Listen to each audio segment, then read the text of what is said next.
Yeah, I mean, you know, I think it was good, the message was received, you know, on the feasibility study and that the commissioners are committed to moving forward in whatever that is gonna look like. We still don't know yet, but, you know, I think there was maybe some, you know, and it's typical of any time you talk about change, there was some, you know, either misconceptions or things thrown out there that the county was looking at moving out of Chardon, which we all know that's just not what is gonna happen, or are we looking to do that? And also that we're looking to expand and grow government. That is the opposite of the goal of this project is, you know, is to consolidate and be more cost effective and efficient. Right. You know, not only with our employees, but for the residents of this county. So, you know, I think moving forward, you know, I was gonna, you know, talk to you too and see your thoughts as far as continuing to,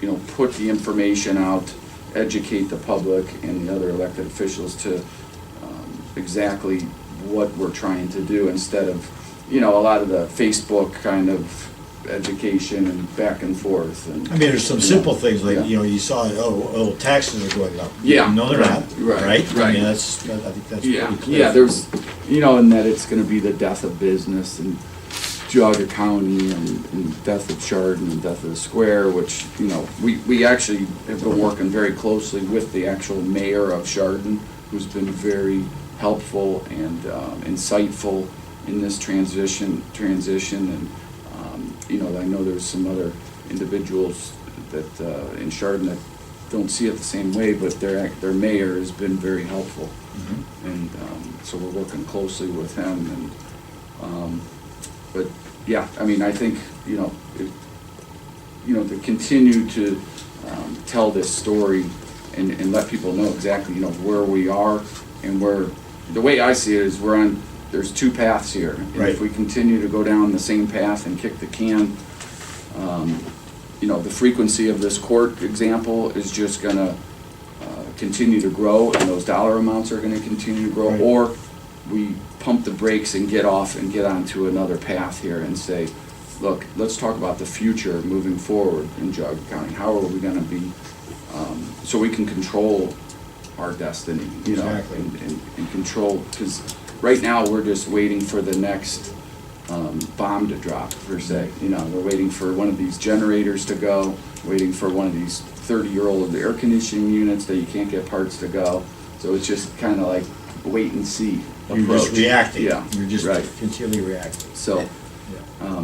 but I would urge that maybe we continue to address the public with, you know, some type of informational pieces, you know, something where we put out, you know, very concise information as to what we're planning on doing. You know, we're not looking at raising taxes, we're not looking at growing government, we're not trying to move out of Chardon, you know, the kind of the basics, but at the same time educating them and showing them what we have to deal with currently, and then maybe a vision of where we'd like to go. Right. You know?